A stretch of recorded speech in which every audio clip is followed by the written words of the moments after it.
It's a classic situation where you don't know how to feel. So you go it alone, you turn off the phone when the struggle gets too real, yeah.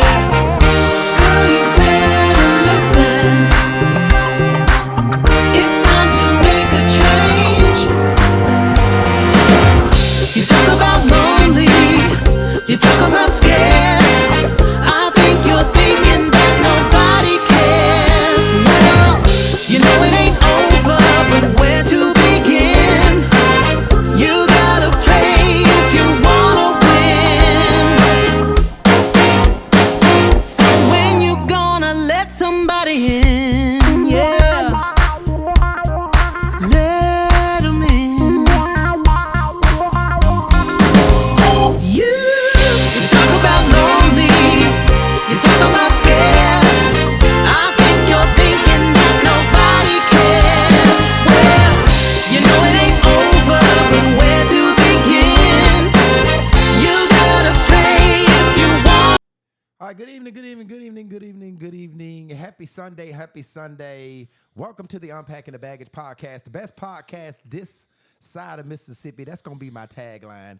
I'm your host, B-Level, and tonight, I've got a really good partner, a good friend, one of my YGs in the studios with me tonight. I have to introduce him. I'm going to introduce him to some. Y'all might not know him, but a lot of y'all are already going to know this cat. He's been known worldwide for a long time. He's actually one of my young proteges, one of my young hitters, Mr. Tommy Bozeman. That's a fact. That's a fact. What up, y'all? Now listen, before we get started, I gotta pay a couple of bills. First of all, I want to talk to my potential sponsors. This podcast can only operate if we get sponsors. Now, all of August, we have a special discount for the whole month of August. We're doing it just really simple. $50 an episode. It will get you a mention at the beginning of the podcast and also at the end. We're only doing this for the month of August. It's back to school. We know that you parents are getting broke buying these school clothes and these school supplies. So for August only, you can promote on a podcast that has over 80,000 streams a month. All right. And these people are buying houses. They're buying cars. They're buying hair products. They're eating at restaurants. They're doing everything. The buying power of the people on this podcast is ginormous. I made that word up, Tommy. Ginormous. It's ginormous. All right. And you can talk to them for $50 an episode. That's the best damn deal. You can't get there. You can't beat that with a stick. Can't beat it with a stick. All right, and also, I need everybody to understand that I am looking for a co-host, all right? The co-host, the qualifications is you just have to be open. You have to have some perspective. We are still taking in applicants for the co-host of the Unpacking the Baggage podcast. All you have to do is send an email to unpackingthebaggagePodcastLR@gmail.com. Again, unpackingthebaggagePodcastLR@gmail.com. All right. Now I need everybody to do me. The volume is kind of low. I don't know why the volume is kind of low, Tam. Maybe you need to let me turn our microphones up. All right, maybe you can hear us a little bit better now. I'm gonna go turn that. That's our microphones. Tam, can you hear us better now? All right, so this is what I need you to do. All right. I need everybody to share this live. I need you to do one thing, and that's share this live. And then I need you, like every week, to put shared in the comments. So please, if you're listening, I have over 40 listeners on here. Share this live, and then, okay, I got you. Share this live, and then put shared in the comments. Share the live and put shared in the comments, okay? Now, tonight, thank you, Tam. I got you, baby girl. Tonight, we are talking to, as I said at the beginning, I'm going to slow down because sometimes I get too excited and I get to talking too fast. But tonight, what we're talking about is something really, really special, okay? I'm going to come on here and let me shout out the people who have shared it first. Patricia Moreland, I see you, baby girl. You say better. Thank you. Thank you for sharing it, Patricia. Let me go through these comments because I cannot see that. That's way too far, so I'm going to try to check in from my phone. Let me see who has shared my live so far. Tam, have you shared it? Tam, I need you to share the live. I'm pretty sure you have. I can't remember. I can't pronounce Guyula. I shot Tommy. It was this girl that I saw at Sweet Papa's restaurant throughout the week, and she told me that she listens to the podcast. And I cannot. How do you pronounce that name? Galalula. Galalula. I took a picture with her and I posted it on the page. I was close. Thank you, Goo. So I can't pronounce her name. I said it right. What is it? Galalula. She know who I am. Thank you for listening to the know. podcast. Thank you. Let's see. So I've got Patricia Moreland has shared it. Gina McDaniels, thank you for sharing. I see Rhonda. I need you to share it. Shannon Streets, you shared it. Let's see. Who else has shared? Tamika Williams, you've shared it. Mike the promoter, I need you to share this live, okay? I need everybody that's on here. Okay, she said Guyula. Yeah. Guyula. You didn't say that right. Guyula. Shout out to Guyula at Sweet Papa's restaurant.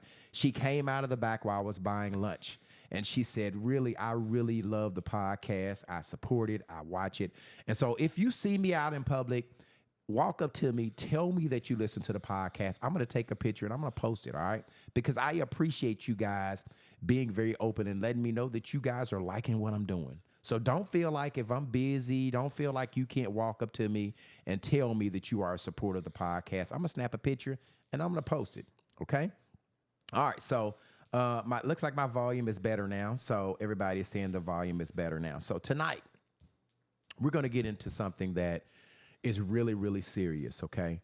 We're going to talk about just people. And it's just so happened that, it's a man that we're talking about. I think it adds a little bit sensitivity because it is a man. And oftentimes, when men go into depression, oftentimes we don't go and try to figure it out. Like we just battle with it. We just battle with it with ourselves, right? So one of the reasons why I wanted to talk to Tommy Bozeman is because, one, he was real respected in the nightlife industry. I respect him as one of my proteges. I taught him a lot in the game. And I guess about 9 or 10 years ago, he went through something that was very life-changing.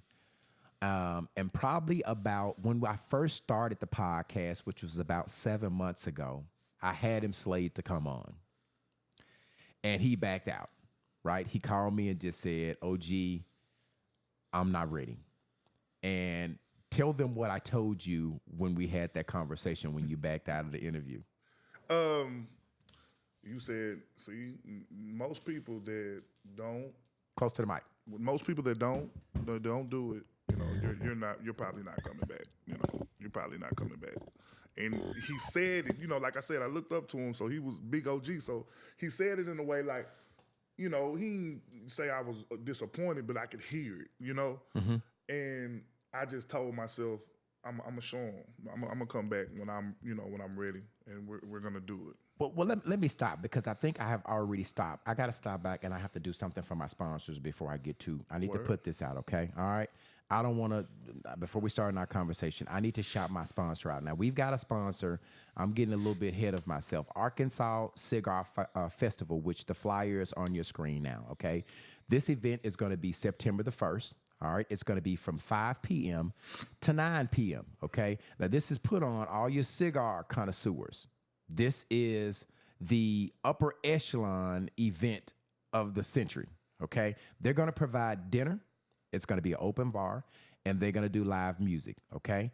DJ Uncle Jam is going to be there, Blue Jams and Company, and it's going to be on September the 1st.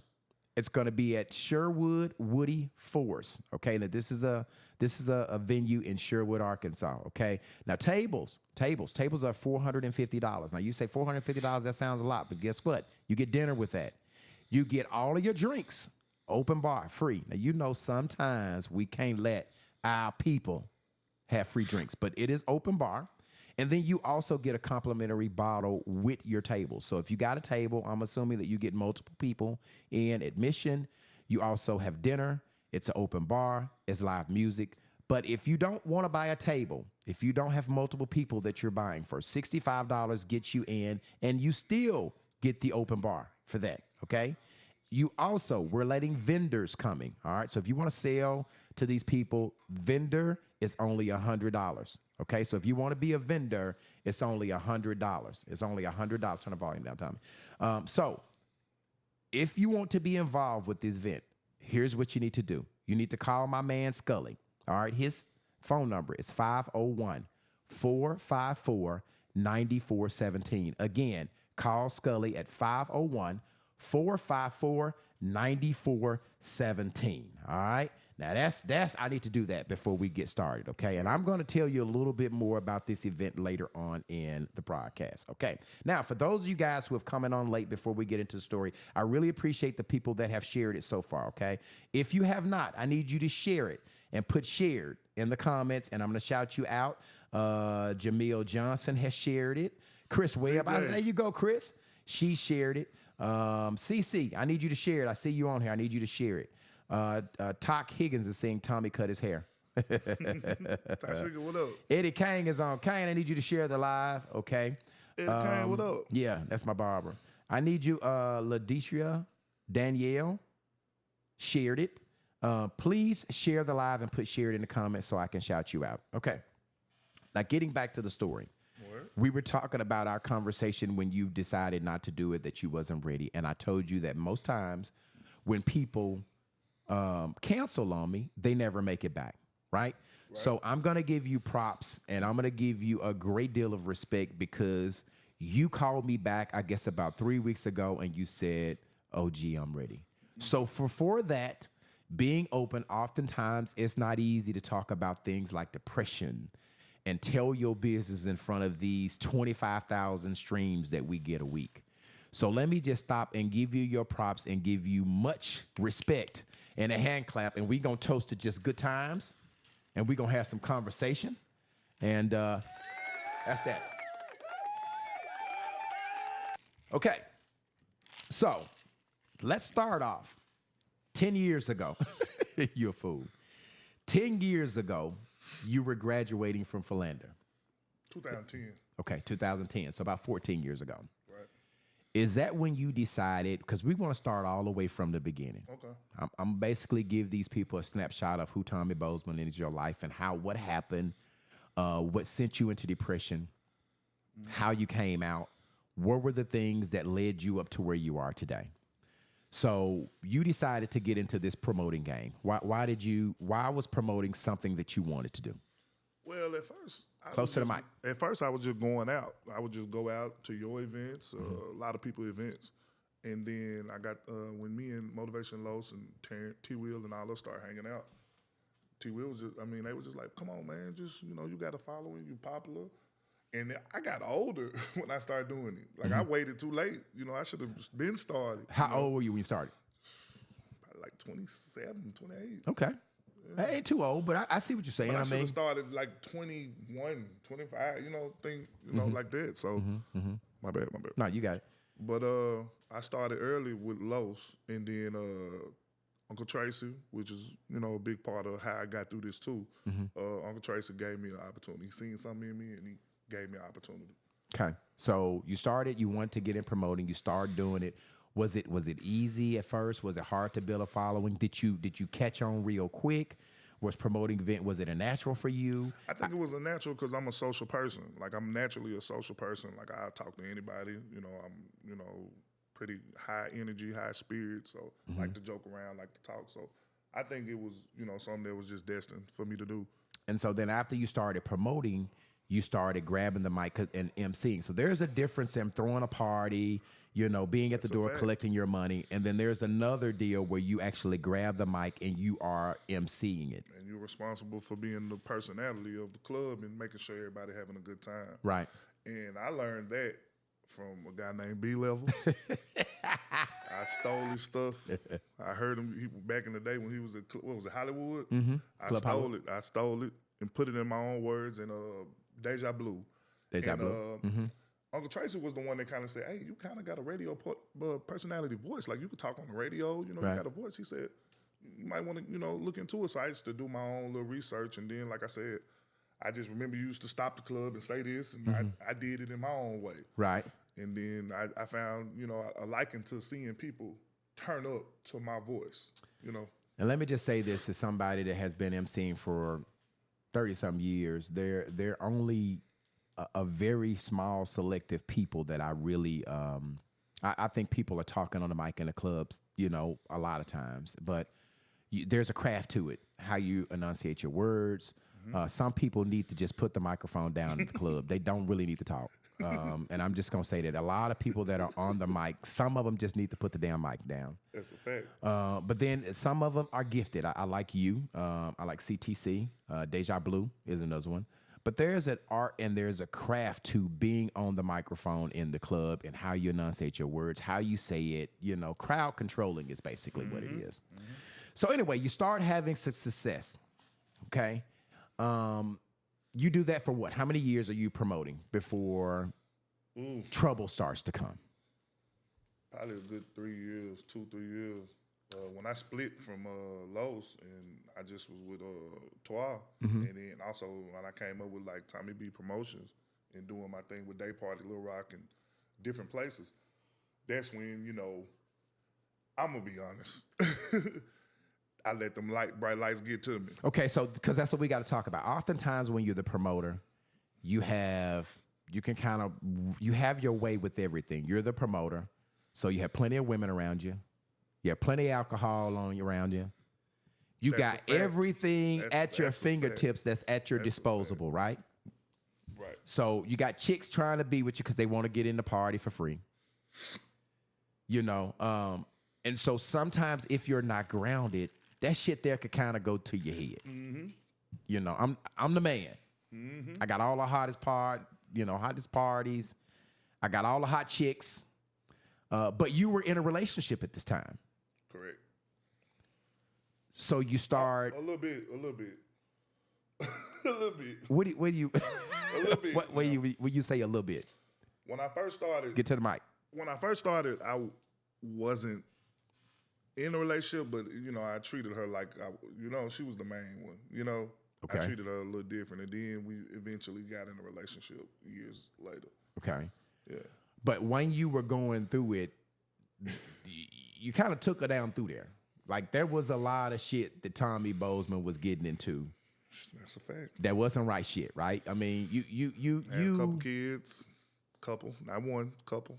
So you were at first it was a relationship. You got in a relationship, and Tommy B had not one, but 2 kids. But you was supposed to be in a relationship with your people. Correct. How did she take that? Well, when it first happened, I always been a person. I'm gonna tell the truth. Like So the first happened, you talking about baby number 1. Yeah, when it first happened, and Okay. I got the via text message, I immediately told her, and she really wasn't that angry because we wasn't Together. like Committed. But she was. Now the second one, Y'all was together. yeah, I woke up getting hit upside the head. It was one of those. But she actually, she actually stayed. She stayed down. Not for 1, For 2. but for 2. Let's take a shot for that. Yeah, take a shot. Yeah. I gotta give her a shot. Stand after 2 babies. Shit. Hey, I know y'all mad. Now, let me ask you this, because we're going to have real conversation, because that's what we do on this podcast. We keep it funky, we keep it transparent, we keep it real. Do you feel like she stayed because she really, truly loved you? Do you feel like she stayed because, you was handling your business? Do you feel like she stayed because you was putting it down? Why do you feel like she stayed? I feel like she stayed because she's a genuine person. She's a good person. And I think she's seen the potential in me. She's seen like what I was capable of doing, and she kind of understood me because we were friends first. We went to Philander together, we went to school together. So we were friends first. And I think she understood me because she, and I think she was like, all right, I'll give him a try. So I think it was that. I think it was more so of just her being, just forgiving in that situation. And also, Also, what I brought to the table. You know, Right. I've never been a Nigga was doing his thing for nigga real. that was, you know, living off her. You know, I Right. was always working, 2, Handle 3 your jobs, business. handling my business and things of that nature. So, you know, it was, you know, my personality and, you know, who I was. I feel like that played a part as well. And so what year are we at now? What year are we when the babies are happening? You in your prime, you're doing your thing. What year are we in now? Shit, my prime, I wasn't even a promoter. But anyway, that was my prime. 14 was crazy. But anyway, 16, 17. So we about 15. 8 years ago now. Yeah. 8 years ago. Tommy B was at his best. Yeah. Tommy B was at the top of his game. Yeah. Tommy B was having his own, was writing his own ticket. Thursday, Friday, Saturday, Sunday. Weekend was yours. That was all mine. Had all the clubs on lock. You even had my club on lock. I No, stole for from real. you. I stole from you. For real. So let me ask you this. So 2016, shit was great. When did things started to go bad? When did it start to get tough for you? Things start getting tough. Close to the mic. Things start getting tough, like, I want to say, like, a little bit after COVID. So, like, 2020, things start getting tough, like, with jobs, friends. You know, it was a lot. It wasn't just her. That's what I want to talk about. It wasn't just her, but she was like a main, let's give her 65%, you know? But it was also the job, profession, you know, life, going through things, losing friends, people dying, all type of stuff, you know, that sent me down through there. But it was about 2020. And it was around the time where I wanted to do right. Like, I was actually like, we went back to Twa. This was after you. I was working for you. Well, when I started changing, matter of fact, when I started changing, I was working for you, and I was bringing her to the club, remember? Right. And we would go out or whatever and do our thing or whatever. So I wanted to show her a different side. Like, I'm gonna just bring you out with me. Okay. I put her at the door at the hookah lounge, and she, like, right now she still works the door. I'm not saying like I'm give me the credit, but I put her in that situation. She's great at the job that she does. Okay. But, you know, that's when, you know, me being a better man and start being a little bit more softer, and, you know, that's when it seemed like she kind of, let me get my lick back a little bit. So and let me just tell you this, and I don't know why it is that way. And fellas, if my fellas are here on here, oftentimes I tell my friends all the time, and I just say this jokingly, really. I joke about this, but this really some true shit. When a man really gets to where he is settling down and he's trying to do right, it seems like that's when they turn the fuck up. Correct. It seems like in their mind they feel like they got you. But if you just keep the steering wheel in they back, then obviously, you know what I'm saying. But it seemed like when a brother just say, you know what, shit, I didn't. Let me just do right. Let me dial it back. I've been moving too foul for a long time. Yeah, when I was moving foul and doing all the bullshit, you know, she was staying down, and, you know, it was cool. I started trying to, you know, do right and chill and, you know, make better decisions, you know, and just be more about trying to have a family. You know, that's when, you know, the attitudes and things like that, you know, but, you know, I feel like you can't put a time limit on someone's feelings. You know, maybe she been feeling the way and she was tired of certain situations, you know, happening or whatever. So, you know, I don't want to put all blame on her. At some point, at the main point, I want to take accountability of it, you know. And real quick, I hate to stop you. I'm seeing some shit go down in the Tack William Higgins or whatever you're talking about. Listen, you're talking about we ain't talking about shit. So let me just tell you, we ain't talking about shit. You log off. Who that? Log off. Tashiga? Yeah, I don't know who Tack Higgins is. That's Tashiga. Tashiga, go on if you ain't if you ain't feeling Tashiga, what we've been knowing each other since kids, nigga. Yeah, don't be doing that. Yeah, but if Get we your ain't, ass. and my thing is, if we ain't talking about shit, Get your ass out. push the unfollow button. Get your ass out of here. Push the unfollow button. Get off. Bullshit. Get off. We It seems 40 like you're years more old, you still interested bullshit. in keeping bullshit on, but you ain't got to stay on. Damn, this 70 Find you years something old. else to do. Find you something else to do. Find something else to damn. do. Look, Big Cheetah, you is. Yeah. That's that Lil Rock group.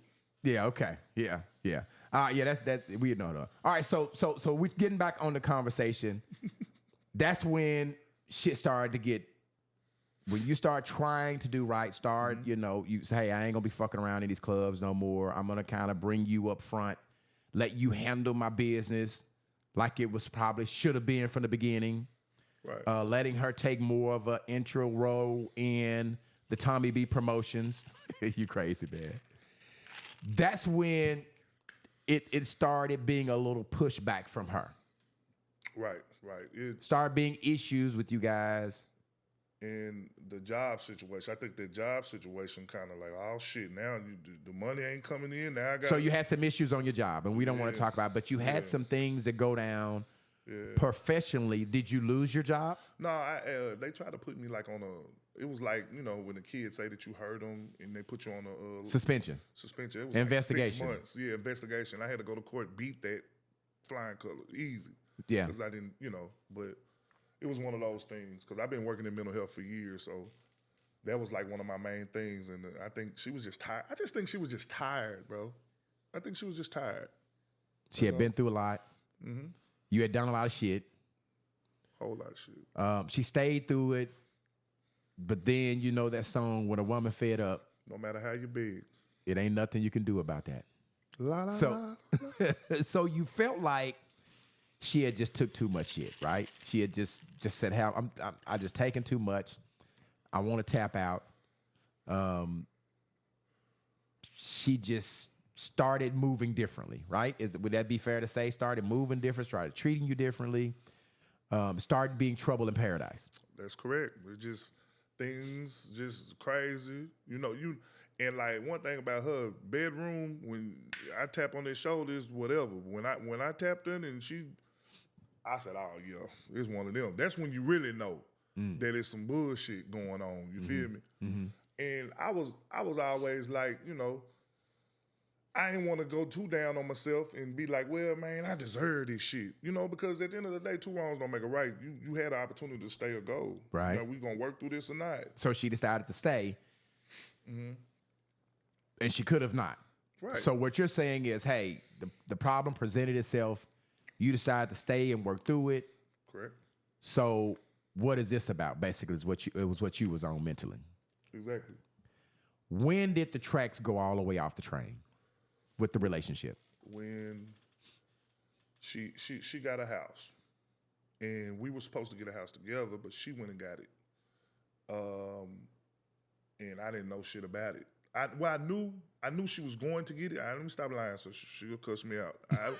Christine, I'm sorry. She been said something about doing it, but you thought she was bullshitting? I don't know. I just know I looked on Facebook and she got a house. So, but were y'all living together at the time? Correct. So y'all were living together at the time. Obviously, I guess y'all were leasing. Yeah, it was an apartment. But you guys, she had talked about home ownership and that she wanted to purchase a home. Correct. She had talked about it several times. You kind of thought it was going to be a meeting of the minds. Okay, baby, let's go do this. We finna do this and walk you alone. But I'm telling you, bro, if you look at the comments, I'm telling you, the comments going to be off chain. Yeah. So I ain't fucking about them comments. I promise you. Okay. So, but at some point in time, she went and bought a home, and you found out on Facebook. You didn't find out by her telling you, but you found out that she had purchased a home through Facebook. But you guys were living together. Correct. But there were issues at the house. Was. So, in your mind, did you think that the issues was going to lead to y'all breaking up, or did you just think, man, she just kind of beefing or going through some shit? These women, they just do that, or what were you thinking in your mind when y'all was having these issues? What were you thinking? I'm gonna just be honest. It was neither. It was my pride. It was me having pride issues and the fact that I'm a man. And how the fuck you got a house without my name being on it? Mm-hmm. And I know soon I piss you off, you're gonna put me out this motherfucker. That's what I'm thinking in my head.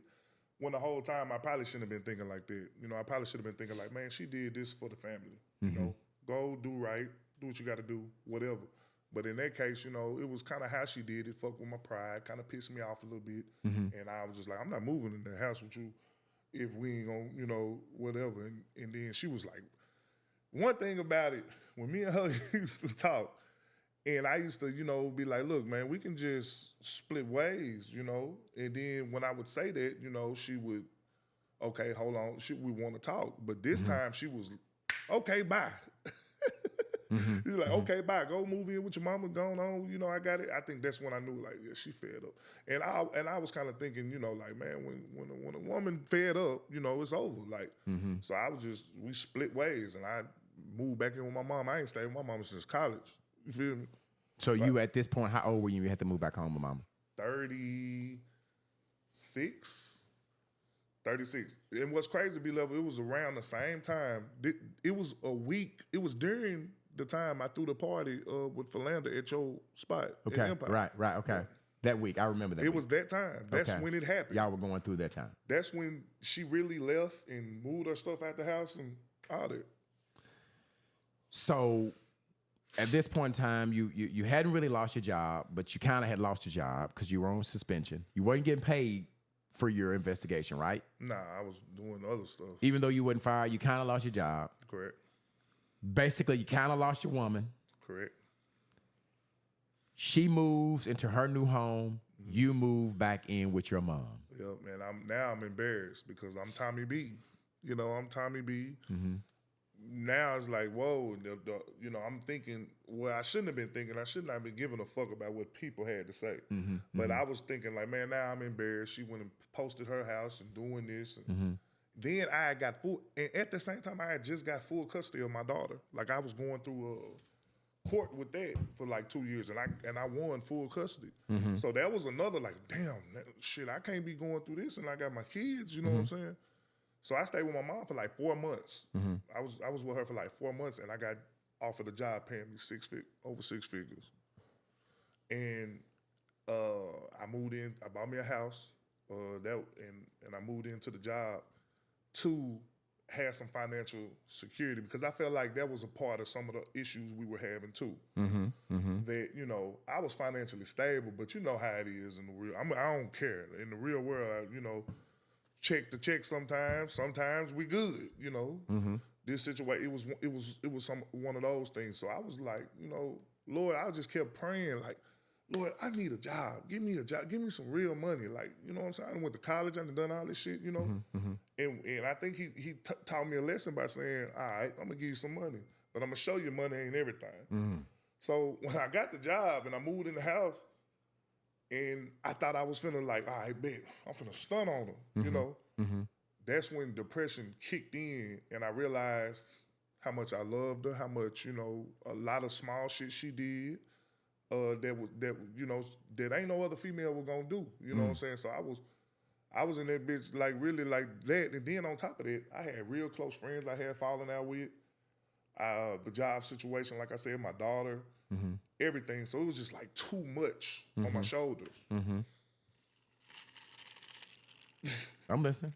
So, you know, it was, you know, me being in that house and just, you know, just working and just thinking about money, that wasn't the way to go. I should have went and probably got some help, talked to somebody, or, you know, been more active to doing stuff. But I just sat up in the house and just kind of let myself go. And so that's what we're going to talk about. When you say depressed, sometimes depression leads to suicidal thoughts. Correct. Were there ever any depression to that magnitude? Not to the fact to where I had a plan. It didn't get deep to where I had a plan to where I wanted, but having thoughts about, okay, well, you know, what if I wasn't here? You know, it was one of those things. Did you seek help? Did you go talk to somebody while you were depressed? I tried to talk to a therapist. We went about a month in.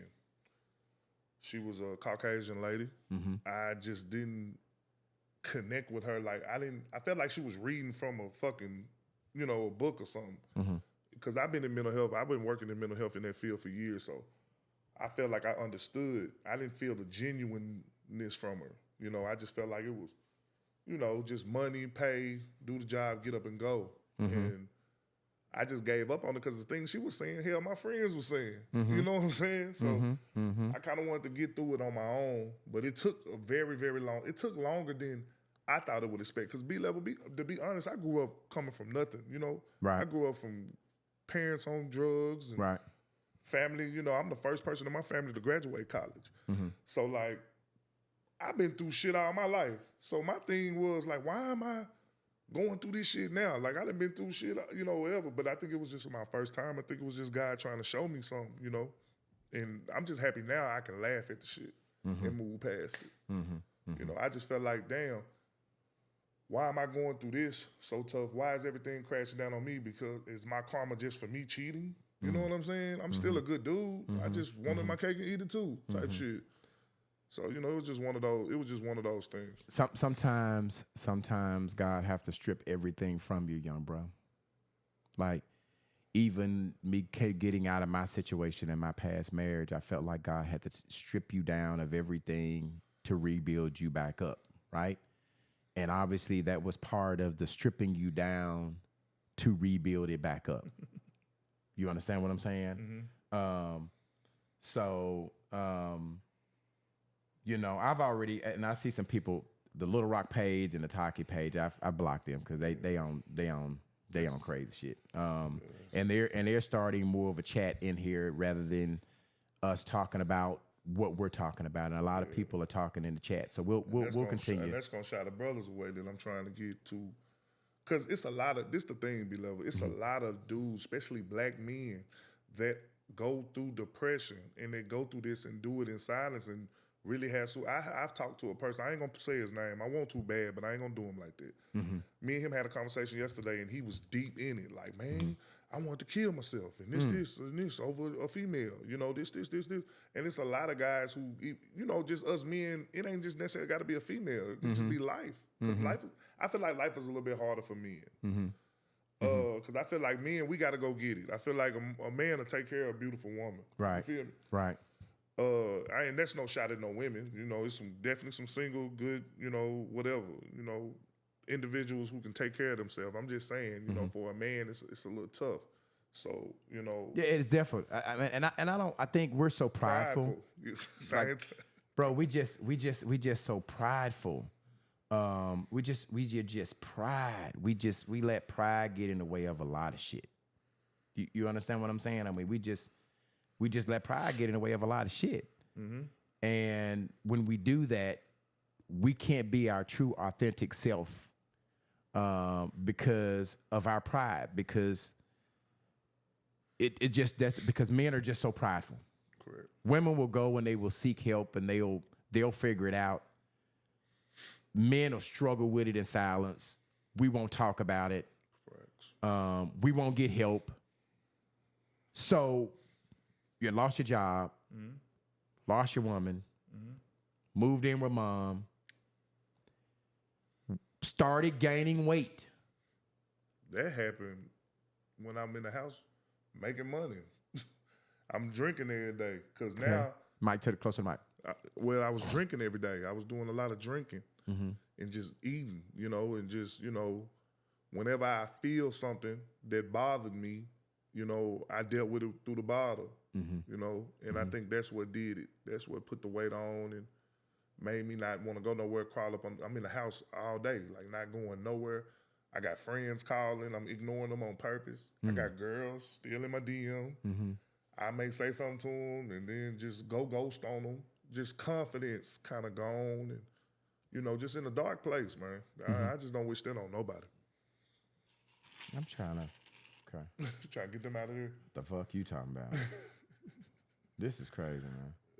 Let me see. Let me do something. Yeah, this it's crazy. This ain't working. Okay, so when did you decide that enough is enough? When did you decide that, hey, man, I cannot continue to be depressed. I cannot continue to be sorry for myself, feel sorry for myself. When did you decide it, and what happened that made you decide that you needed to bounce back? What was the key thing that happened in your life that made you say, I can no longer do this? Let me say this first. In the beginning, I'm gonna shout my friends out. I had a Rashad Aline, T. Will, you, Uncle Tracy. You know who you are. Aaliyah Postel. They all gave me great advice. Larry Williams, one of my best friends, gave me the best advice. But for some reason, I would feel it for a few days, and then go right back into it. You know, it took my son, my 20-year-old son, and a guy named Terrence Flowers. Closer to the mic, Tommy. My 20-year-old son and a guy named Terrence Flowers. He wrote me some stuff and said some stuff to me, man. It just made me say, fuck this shit. Then I just started thinking about my children. Because that's what he was pointing out, man. You got kids. Mm-hmm. And my son said, man, we done. We getting up, we doing this, you know. And then I felt like I fixed my mental health was more where I was over her. When I knew I was over her and I was happy for her, even if she got with somebody, and I was happy for her, I knew then I was over her. You know what I'm saying? If I knew that another guy, if I knew in my mind I could picture another nigga hitting my bitch, and it doesn't bother me right here, that little tingling sensation, fellas. Right, close to the mic. We get them, y'all. Tell the truth. Right. When you get that, and I feel like it didn't bother me, I knew, okay, I'm over her. Now let's get my shit together here, and let's get.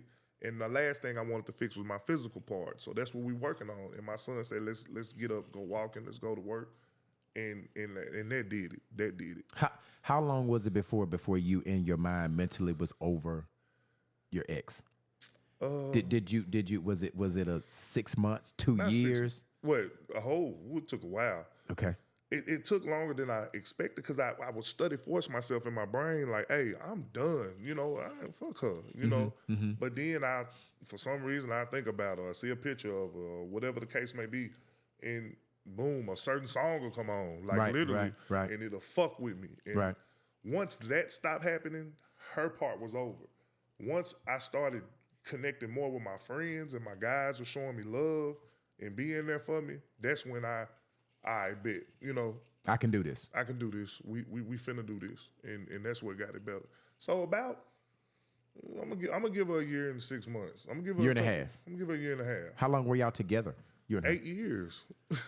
Yeah. So it 8 took years of this is my life with her, living with her for 8 years, and it was little things that used to, bother me, like damn, my skin, I wasn't eating meat when I was with her. I was more healthy.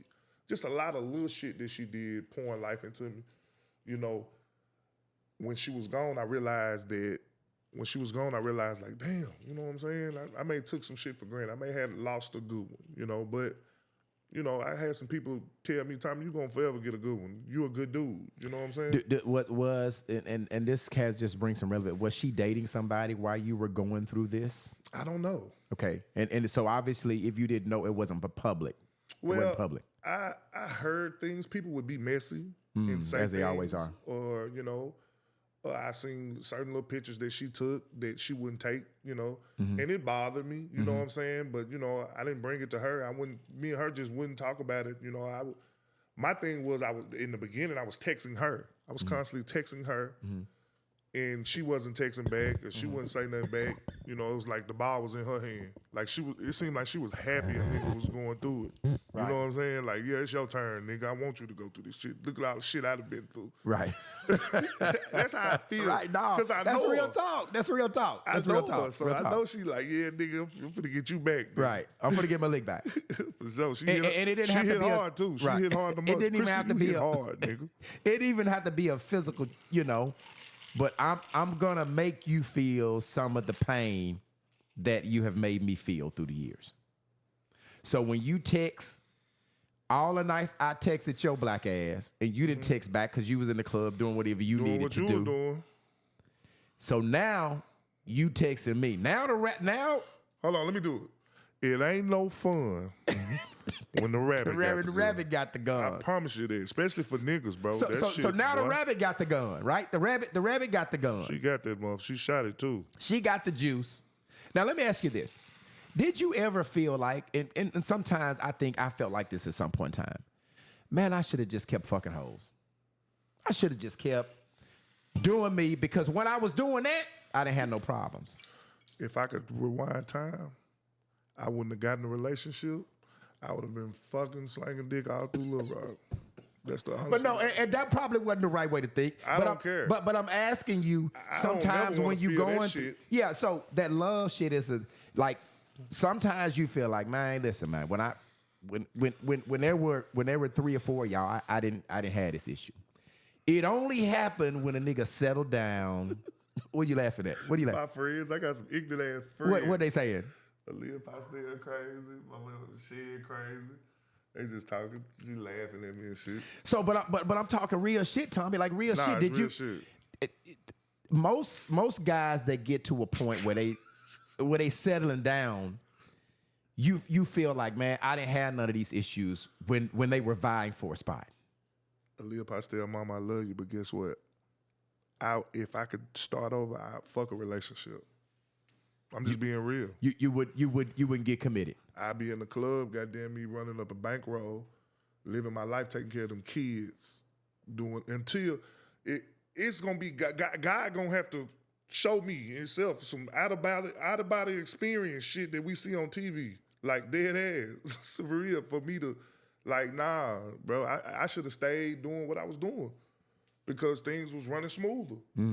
Just being honest. No, that's real talk. I think every man be on some real shit. Like when you slow down, you don't have no problem, no pressure until you slow it down. If you keep doing 100 pedal to the metal, you don't have none of these issues with these females. But when you slow down and try to do right by people, say, okay, I'm mad shit, man. I'm grown. The older you get, the growner you get, the more you try to do shit right. So you slow down and you say, man, I ain't gonna move foul like that. I've been moving kind of foul. You got a comment Not you want right to now, read? Shannon. Not right now. What Shannon saying?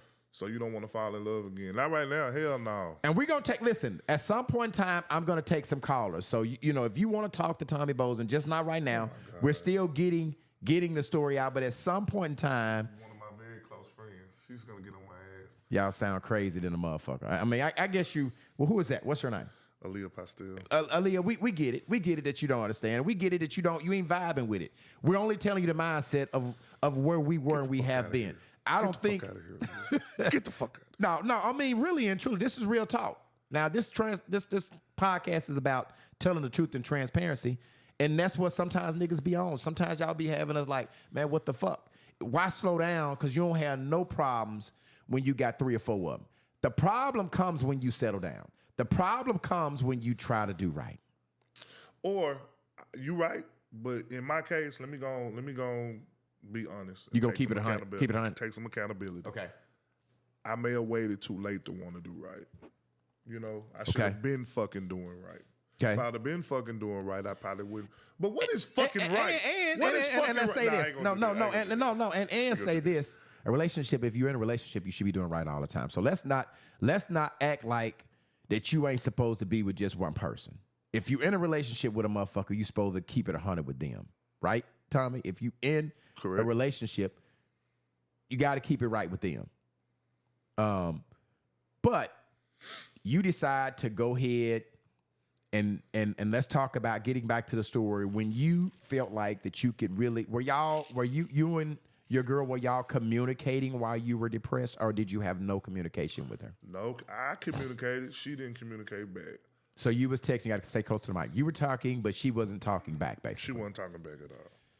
But I think it was more so she wanted me to stop talking and do action. But my thing was, like, I felt like this. I felt like she wanted me to probably get on Facebook and beg for her back, or like actually come to her house and come on, let's do this, let's go on a date, do things. But my thing was, at least text back, show me that you want a nigga back a little bit, you know what I'm saying? Show me that I have a chance, you know what I'm saying? So I would get mixed signals, because, when things, I ain't gonna, if things, she needed something, she could ask me, I would do it. So I feel like, give me that same respect, you know what I'm saying? You calling back when you need something. Yeah. But you ain't calling back when I ask you, can we go just hang out? Can we go hang out and be together? Right. But if that light bill is due.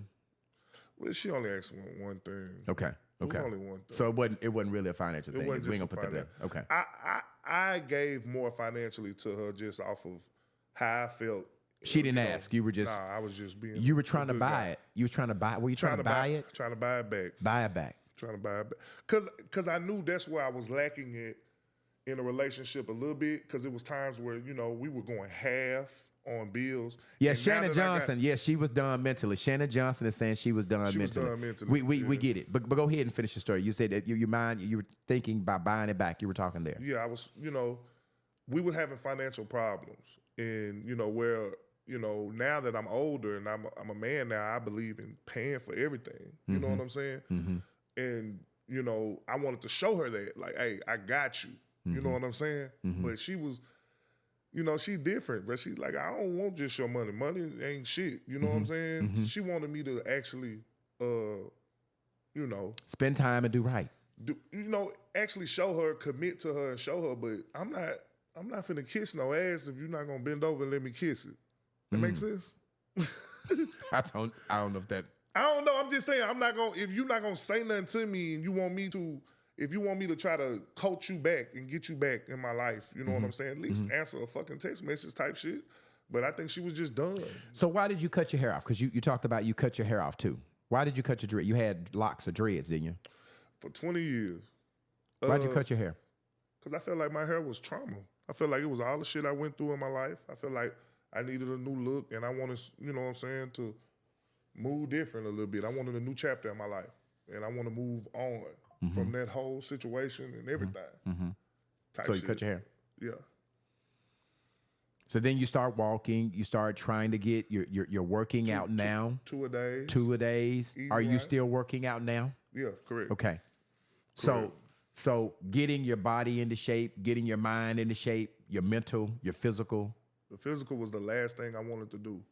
I had my plan. I kind of wrote down my plan. My friend used to always say, write your goals down, like on a piece of paper like this. And I would write it down, I want to do spiritually, mentally, physical. And, once I'm at physical, I know I felt like I'm better mentally, Let me ask you this. Do you feel like you got what you deserve? Do you feel like she should have left you? Yeah, I'm going to be real. Well, yeah and no, but yeah, like, it's only so much a bitch can take. You know what I'm saying?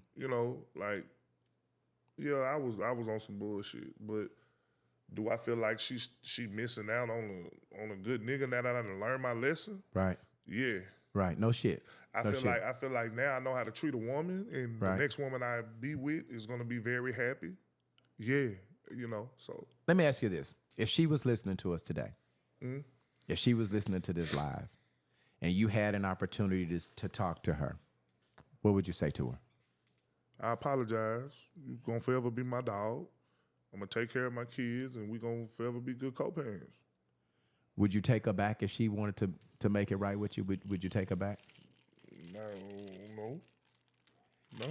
No, come on now. Real shit. Now, this real talk. I'm now. talking Come to on. you real. Now, this real talk, Tommy. So my question to you, I'm gonna ask you again, because sometimes we as men, we get on some arrogant shit. We get on We some. do. Okay. So let me ask you again. If she wanted to be back home, would you take her back? Probably not.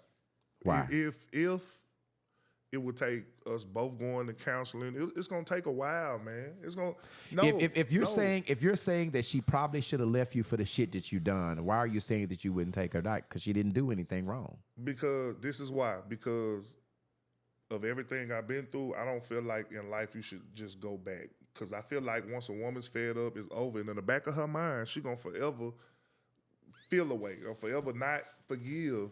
Well, see, shit. I feel like if she had some time, Especially y'all two been, kids. but y'all been apart how many years? Every time she look at them kids, She see you, but no, I'm shit. asking you, how long have y'all been apart? How long have y'all not been together? Tommy is now gone mentally. How long have y'all not been together? About three. So a woman can't get to a point 3 years that she's got it out her system and she's forgiving you. So when you say that you feel like she can't come back, that once she's gone, she can't come back mentally and she'll always be thinking about it, I don't know that I'd agree with that. The thing is you don't know how many times I done reached out or how many times I done called crying or whatever the case to try to work things out with her. So I just think what's best for me and my children is for me to work on myself. Nah, I get you real talk. And just get myself back together and focus on me first, because I can't do shit for nobody if I'm not together. So I'm going to think about me and I'm gonna have me a great time and with my friends, T-Will, Shed. We're all going back out. Outside. Phaedra saying it sound like you're afraid of being rejected. Hey, rejected. What do you say to that? Hey, whatever you think. I know. I just don't want to go back into that. Like that shit there did something to me, and I'm not jumping back. So are you saying that you don't want to be in love no more? Not right now. Yeah. Not right now. Yeah. Love hurts. I'm scared of that shit. I don't never want to go through that shit. What I went through. Yeah. I was singing Tony Braxton songs, 94 Tony Braxton. Yeah, and I think that's a lot that happens a lot. That just happens a lot. Have you talked to her since you've been trying to get back to your mental? Have you had a conversation with her? I talked to her yesterday. Talked to her a couple days ago, and I actually was like, hey, last week I really talked to her. I said, listen, we was friends before this shit. Let's get back to that. If you with somebody, you live in I'm happy for you. You know what I'm saying? Mm-hmm. Let's get back to where you ain't snarling your face up or smacking your lips when you talking to me or not texting me back. Let's get back to having some respect for each other. Because, yeah, you may be, you can say certain things, but financially, I take care of things. You know what I'm saying? So give me some respect, goddammit. I know money ain't everything, but it put a Band-Aid on something. No shit. You know? No shit. Goddamn now. It ain't like I ain't got to be paying like I weigh. Yeah. So, show me some respect, in that way to where we could be friends, we could laugh and stuff. But I think she still kind of just like, fuck me, So it's just one of them things. And you feel like that because when you said that to her last week, what was her response? We can't get back to that, or I can never go back that way. No, Did you? What? This is what I'm telling you, and I'm not lying. She know I'm not lying. She doesn't say anything. Like, it's just like silence. Like, she's just, I don't want to answer that. I don't have to answer that. And if she ain't saying nothing, that's a no. Because if it was a yes, she could goddamn it say yes. Have a good day. Yeah. Teach that good, and that's it. But what I'm hearing you say is that you ain't trying to fuck on her. You just saying, listen, let's get back to being cool so that we can have a relationship, because the best situation for y'all to co-parent is to be cool and be cordial with each other. Y'all don't have to be besties. Right. And I feel like I'm a cool person. I feel like she's a cool person. That's what made us work. Like, we both have great social, like, we both have a great sense of humor. So, like, I like to joke and talk. Like, we don't do that at all. It's like strictly. Let me read what Sonya Anderson is saying. Listen, I'm a woman, and if I'm in a good man and he disrespects me and hurt me over and over again, when I finally leave, I'm never coming back. Especially if the experience better once I left you. Right. We can be friends eventually if we have kids, but that's it. So let's be friends. Yeah. You always want to rush them. Here go my mama. That's who? I call her my mom. She eating. This is my baby. Get close to the mic. You always want to rush a motherfucker. You can't rush somebody's healing process, is what she says. You always on her side. So what she's saying is she's still healing from what you put her through. That's that girl power shit. You on her side. No woman should stay because of money or you paying bills. Shit, I mind instead of a piece. Tell her have peace. I'm having peace now, so that's all that matters. Phaedra, you have to allow her this damage. You have to allow her time. You can't rush it because you realize you made a mistake. It's been 3 years. She's still in her feeling process. You gotta respect her timing. Is what I'm still. Is what Carol is saying. Kristen Carroll is saying. All right, so now I'm gonna open up the line. I want somebody to call and have a conversation. You guys are putting all of this. I'm gonna open up the information. It says best way to get over a motherfucker's get under another. Who said that? Ricky Breelove. Ricky Breelove said the best way to get over a motherfucker is to get under a motherfucker. So let's talk about that. No, let's talk about that. That's why you were going through.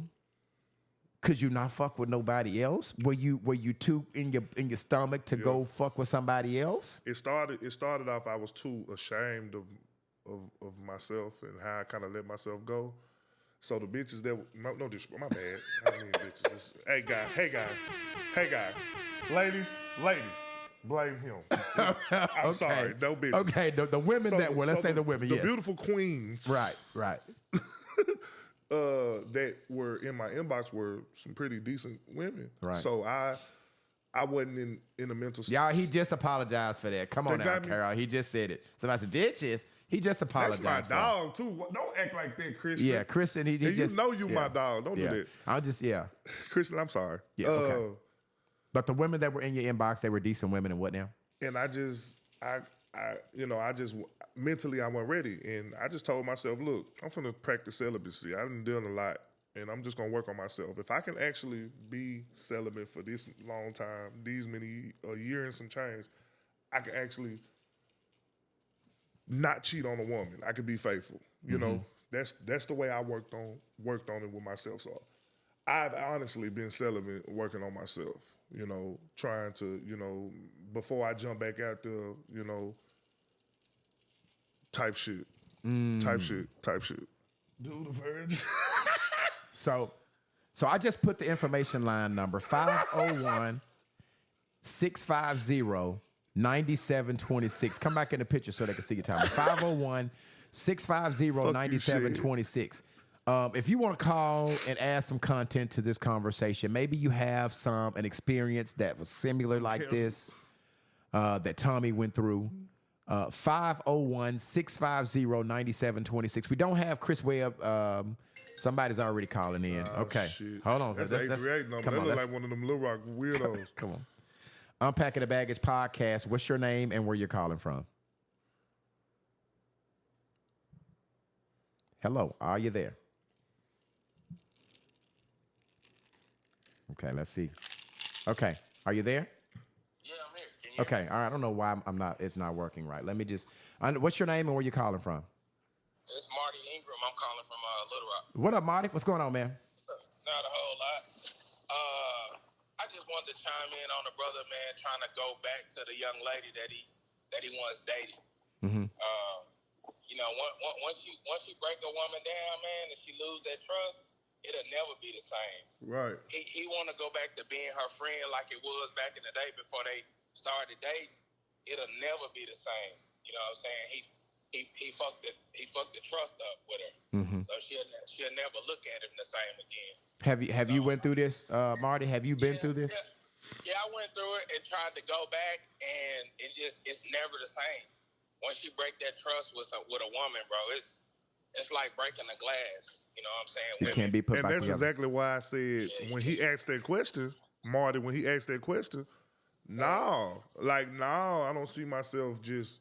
If she was to say, hey, let's work this out, no. Like, I just don't, because I know what's going to, they're going to forever bring, when they get mad, they're going to bring it up. You know what I'm saying? Because that's what was going on anyway in the relationship, too. Now, let's start there, too. What's that? Whenever she got upset, It would come those up. kids would come up that you did, So she never really forgave you for that. I don't think so. Because I often argue with people that if you forgive a person of it, you don't have to keep bringing it up. So she never got over the fact that you had those 2 babies on her. I don't think so. Yeah. Once, she'll never live that one down. He thought she swallowed that. Yeah, she ain't swallowed it. It's always gonna come back up. I feel you. All right. Appreciate you, Marty. All right, no problem. Okay. Anybody want else call 501-650-9726. Marty is just saying Shit, that you better not call it who is the female that was going? I'd like to talk to her. What's her name? Aaliyah Pastel. Aaliyah, will you please call in? It seems like you know a little bit. You're close to this story. You're close to this situation. 501 Aaliyah 650-9726. It looks like you know Tommy and you know the ex. And you can shed a little perspective of what she's going through. Been knowing me since I was a kid. Yeah, so it looks like you know both parties. Aaliyah, I'm summoning you to call 501-650. Was that her? No. Okay. 501-650-9726. 501-650-9726.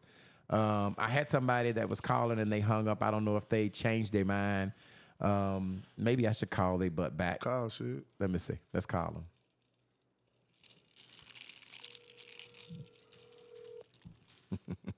We calling theirs back. You better not call. We calling you back.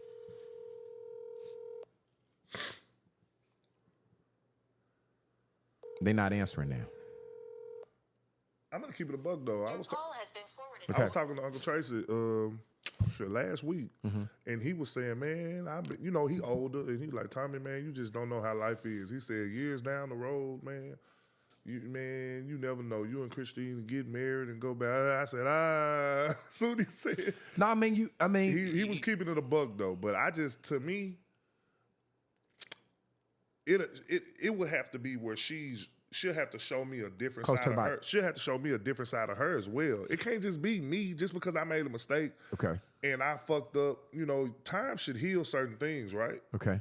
So I feel like, when you come back, we both going together working on this relationship. It's 50-50. We both going to work on this together. So it's I feel like it'll be more like me doing all the work, kissing ass and doing this, and then soon you get upset. Pow, there it go again. Ricky Breelove is saying women hold grudges. Yes, indeed, they do. They hold grudges. Have you taken full accountability and responsibility to her? Have you apologized to her? I think they say that the best apology is change behavior. So, yes, and that was the thing. Like, I feel like this. Close to the mic. I feel like this. It was all my fault. You know what I'm saying? As a man, I'm looking at y'all telling y'all, it was me, And when I'm showing you I'm better because you don't see all the women, you don't see me on social media clowning like I used to. You don't see me out anymore. You see that the bankroll is bigger. You see me about my business, like you still don't want to, then that's when it's like, ugh, So, I feel like, man, I'm happy. If she happy with whatever she got going, I'm happy for her, and I'm gonna be happy. And although I can kind of agree with, what Tracy said to you, you never know what the future holds. Some relationships are made for a season. Right. Some relationships are not made to go further and to be lifetime partners. It could be that. It could be that God wanted me to go through something, and that right there is what made me a better man. Absolutely. I want to look back. Hey. I feel like the best advice is this, man. You can get to a man, man. When you can go back and look at your life and laugh and happy that shit happened, you won. You know what I'm saying? So that's where I'm at. Let me try to take some. Let me try to go up to the top. I seen Tam commenting something. Time doesn't heal trauma. You just learn to live with it, is what Tam is saying. Phaedra saying that's the problem is not kissing. That's the problem is not kissing. It's a shout. It's showing her. It's showing her that you're intentionally and you take accountability. What? Aaliyah. What is she saying? The number again is 501-650-9726. 501-650-9726. Rita Chrism, it's not always about money. You can get that from anybody. Showing someone that you value them means everything. Shit. Ricky Breelove said, neither do grudges. Aaliyah Pastel is saying, what's the number again? 501-650-9726. This shit finna get real. He said, the podcast got me all the way to the casino. Thank you for listening. Just send us if you win any something, send me my cut. I'm glad we were able to talk you to the casino. Shannon Johnson is saying, so why are you still wanting to be in the past? Move forward. Open your heart to someone else is what Shannon Johnson is saying, Tommy. Sonia Andert is saying, I have seen some couples go through some tough situations and they make it. But that's because the love didn't die. Once it's dead, it's gone. To respond to you with Who is you? What's her name? Shannon? Yeah. Open up to other people? I don't want to open it hard yet. I'm just going to open with just fun and good energy. So you're saying that you right now don't want a committed relationship. You just want to get to know some people, get to know a person. Fuck no. Have some fun. The way I'm feeling B-level, man, I'd fuck around and be single for the rest of my life. Damn, Tommy, she hurt you that bad, bro? It ain't just her. I just don't like this shit. Like, I just feel like sometimes Love. it Okay. ain't for everybody. It ain't. Let's answer this call. Let's see if we can get Unpacking the Baggage podcast. What's your name and where you calling from? Shit. I'm Aaliyah, and I'm calling from Texas. This is who? Aaliyah. Aaliyah, I asked you to call. So obviously, you know, you're a little bit close to this situation and you know both parties on this. So you've been commenting here. Let's talk a little bit about the ex. I've been hearing you saying that you can't rush her healing. Do you feel like she's over it? I can't speak for Christine. I know I wouldn't just be over it. Like, it takes time to just really kind of say, like, okay, I truly forgive this person, but you, like, are always, I guess, I ain't gonna say damaged, but you're really affected by something like that. Like, she dealt with a whole lot, and I tell somebody that all the time. I feel like there was never a point of forgiveness and that they were really working through trauma, like the whole relationship once, you know, he did what he did. So, And when I'm gonna ask you specifically, when you say he did what he did, are you talking about the two babies? yes. Okay. And I so, feel like right there, that even trying to work through that, I always said to him, like, she needs to leave you, and because this is not healthy. It just wasn't healthy.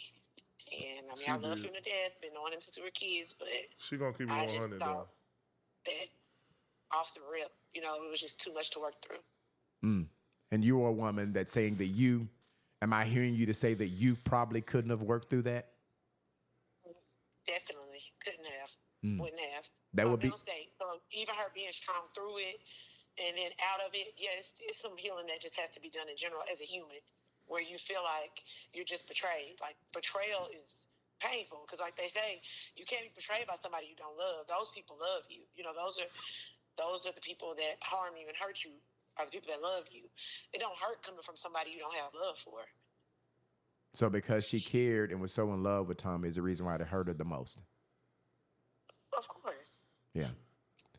Let me ask you this, because you have been seeing Tommy through his depression. Do you feel like he's taking the necessary steps to get better as a person himself? Oh, yeah, for sure. Yeah. Tommy went through a lot, too, because Tommy is somebody that's actually in tune with their emotions and always has been. And it's always been kind of a little joke among the friends. But when it got real, of course, as you can see, like, most of his friends took it very seriously. But he's always been in touch with his emotions. But he definitely went through a lot. Like, I didn't talk to Tommy for really almost a year, so I can't really take credit for going through the depression piece because he would not talk to me. He wouldn't let me see him or nothing. So I was reaching out to, like, some of the friends, like, hey, just make sure you're checking on Tommy, make sure, Tommy good, because I'm not there and he's not going to talk to me. So I was kind of getting the updates from some of our closer friends, but I can't take credit for that part. What I can say is that we've always had open conversation before and then now way more after. But he did a lot of that work himself, but definitely shout out to his friends.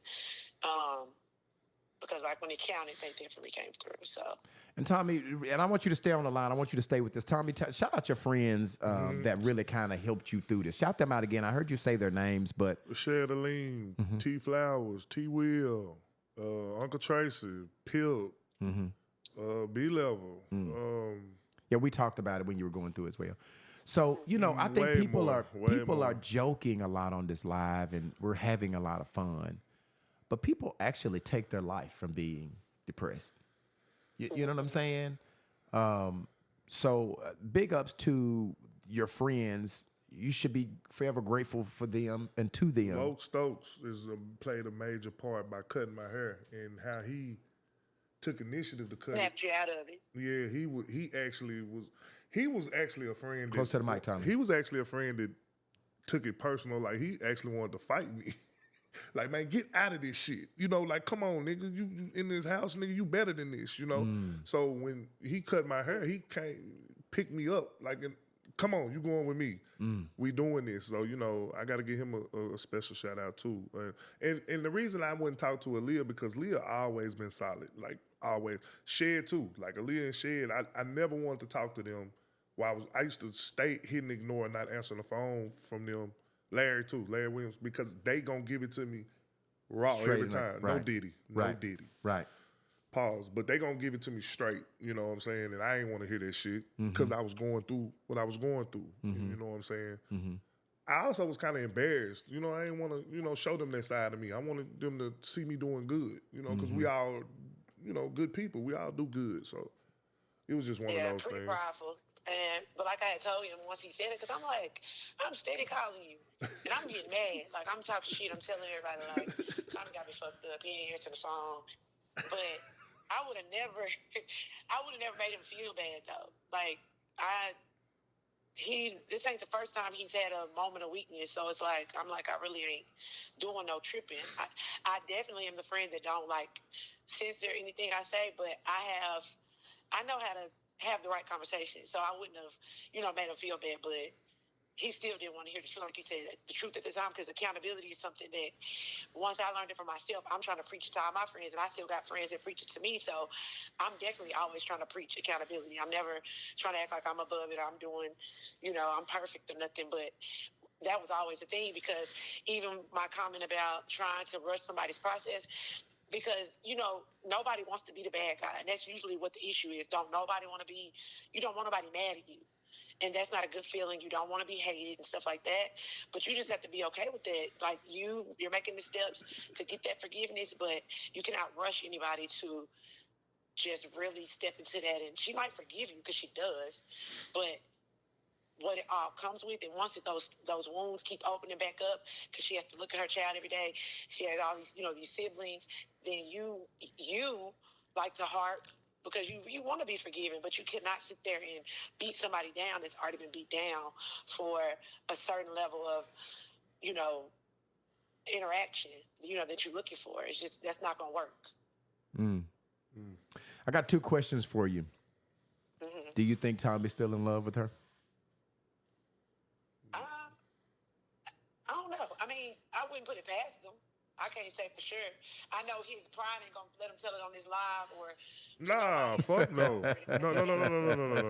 I'm finna cut you off. Sure, but I know there's definitely love there. No. Ain't no pride over here.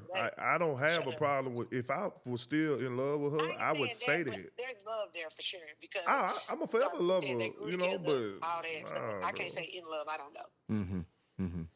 Y'all finna see. Don't worry about it. Yeah. I'm not saying you are, you not. I'm just saying I don't know, because I feel like, as adults, we think we could just be like, you could turn it on and off, and you know what I'm saying? Like, we just have so much control over it. It's like today you could be saying that, and tomorrow you could lay down and wake up and be like, you know what? No, that's love. Like, who knows? You don't know for real. Yeah. Well, I'm glad you called. Obviously, I Tommy has been saying through the comment that you were pretty close to the situation. So she shed a little bit of light, and I hear you saying that. I'm glad you shared that you were reaching out to him, and that you're so forever grateful to his friends, because you couldn't get to him, they got to him. And when did you know? One last question: when did you know that he was kind of getting his swag back? When did it start to come around where you was like, okay, I can see where he's trying to get back to Tommy B? Just immediately, because he popped back up. He just popped back up. I'm like, oh, here you go. Because Tommy, he liked the spotlight. He's naturally social, so as soon as he hopped back on social media, you knew it was on and popping. When Tommy came back on social media is when I started talking to Tommy. I was still a little irritated with him, so I didn't answer right away. Shut the fuck up, shit. Right. Okay. All right, well, thank you for calling in and shedding a little light to the story. That hair got cut. She funny. Who is this? All right, thank you. Okay. So you want to just read some comments? Let's see what we got here. BG, what's up? BG played a big part too. Brandon Greenwood, the guy at the party. Yeah. Because he Philander's coach. would call me, and he would call. Man, I just want to say this, man. I appreciate a lot of y'all, because a lot of y'all are some real people. Just looking at some of these comments, and then just a lot of my friends, they would call me and check on me and be level. I would ignore the shit out of them. Yeah, Shanetta Stewart is saying, quick question, do you think that Christine was depressed or went through an extreme amount of hurt and embarrassment? I think she did, especially when she was pregnant. When she was pregnant, going through it, and both of them were a week apart, 2 weeks apart, it's embarrassing. and she laying right next to me going through it, you know. But she says that to me. We had conversations before, and she would say that to me like, I'm laying in the bed next to you going through this shit, you know, while you sitting here talking about you going through this shit. And, it's always the comparing shit that would throw me off, you know, but I told her at the end of the day, I was with you. You know, I'm by myself over here. I was still with you. I was still, baby, I'm sorry, and trying to make things better for you and going to get your slushy in the middle of the night. You know, was doing whatever you needed to do to try to make it better. Whatever I needed to do to, make things better for my, my infidelity or my selfishness, you know. But, that's just teaching me now. I ain't ready for no relationship, man. I'm just gonna be me, man. Right. Have me, I'm gonna tell the truth. Hey, look, lady, I'm not ready for it. We're gonna have us a good time. You know, we're gonna have fun. We're gonna be grown, understand, respect for each other. But I'm not doing that. Sonny Bobo is saying salute on overcoming that and becoming a better man. Tony T. Mack is saying Tommy Bozeman, focus on being better for yourself and everything will fall in place in times. It may take a long time, but not. Just focus on being a better version. Depression almost took me out until I start focusing on me. Okay. Let's see. Let's go down. My brother, love you, little bro. Keep pushing and bounce back. It's real. Ron Hampton is saying, I knew something was up when my dog stopped hooping. Glad you doing all right, bro. That's Ron Hampton is saying that. Yeah, that's what I'm saying. I stopped a lot of shit, bro. I never stopped playing basketball. After I stopped playing college ball and the little small professional ball I played with little bullshit, local shit, I continued to hoop on weekends, through the week, whatever, summer league, whatever. I ain't touched the ball, be living 3-4 years. And that was something too. That's how I Close knew, to the mic. That's how I knew something, was up. You didn't want to hoop, and you love hooping. Yeah. I'm gonna get down there. Leander Wales is saying proud of you for being vulnerable. Loke Stokes said you're a real one, my boy. That's my brother. Shannon is saying sounds like Patricia Moreland is saying sound like somebody I know. The children are 2 weeks apart. That's hella doggish. I don't know what she's saying there. Shanetta saying it's not a comparison. You can't act as if you're not the only one that's hurt when she's the one dealing with the consequences of your hurt. You aren't. You aren't. Well, I feel you, Shanetta. I understand what you're saying, but I don't think I'm acting like I'm the only one hurt.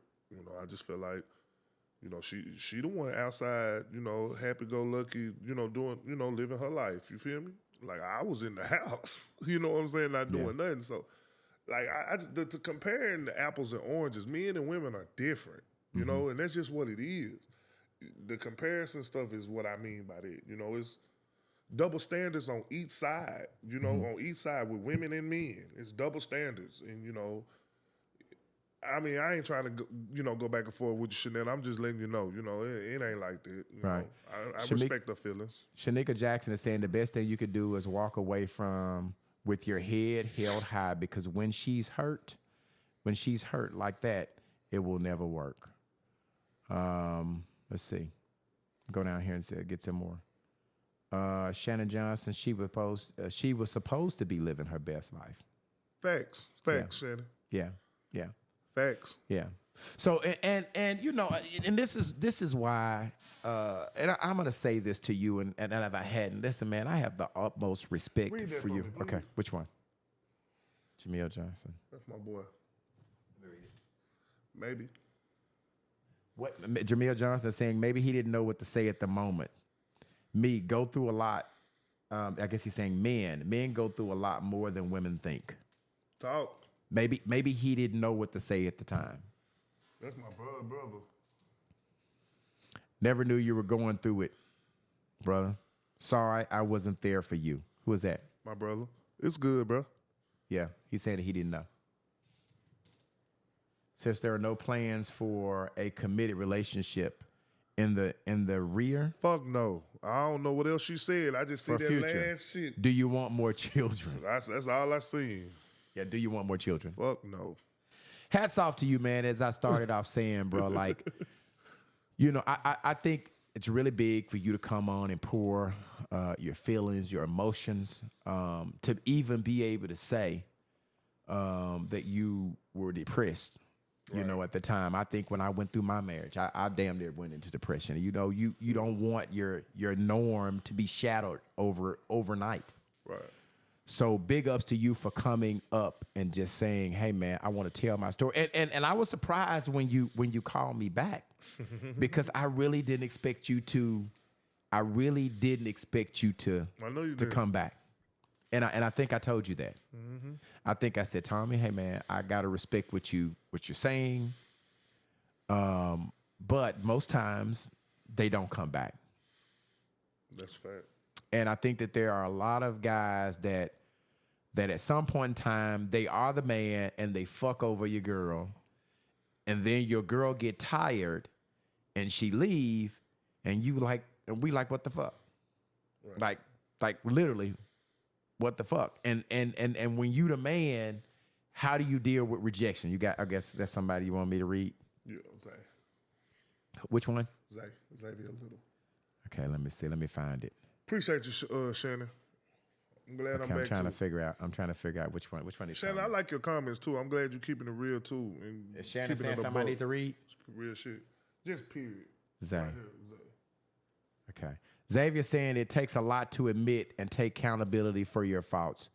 Do the right thing and keep it pushing. Yeah, for real, for real. Sonia Anderson saying, well, I commend you for being a man and coming out to show and take accountability for your actions. It says, we don't see that a lot. We all make mistakes, and clearly you've righted your wrongs. The best thing you could do is forgive yourself for ruining your relationship and continue to work on you. If you do get into another relationship, do not fuck up. I agree. And I think I'm not. I think if I do get in a relationship, she going to be happy in the motherfucker. Shantae say, Element, where's Tristan? Tristan is off this week. Tristan will be back next week. Tristan is still a part of the podcast. He's just out of town this weekend. I'm going to be a 40-year-old single man. What did you learn from it, Tommy? What did you learn from this? I learned how to treat a woman right. I learned to have respect for her. I learned to put her first instead of myself and stop being so selfish. I also learned to just be a man. Did you learn not to take him for granted? Because I think that's one of the main that's probably things. one of the main things that I learned. Yeah. Not think that people are you so good that people are gonna just take your shit and they're never gonna leave. Right. It humbled me. It really did. Mm-hmm. And when I look back at it, I'm happy for that because the big head was on. You know what I'm saying? Mm-hmm. And it definitely humbled me to a sense to where now, you know, I'm going to be better. Even not in a relationship. Like the girl I'm dealing with is going to be happy. You feel me? Man, let me just tell you this. And I think, and this is just my opinion, I think that oftentimes, like I say, relationships, you know, are not, all of them are not made to be forever. Correct. It's obviously you got better out of it. The next person is going to benefit from the fruits of your ex labor. And it's, you know, I really hate that, you know, she stayed through having 2 babies, right? But then she can't see the better version of Tommy. That's what I told her. My bad. I forgot. I told her that. I said, I told her that. You took those licks.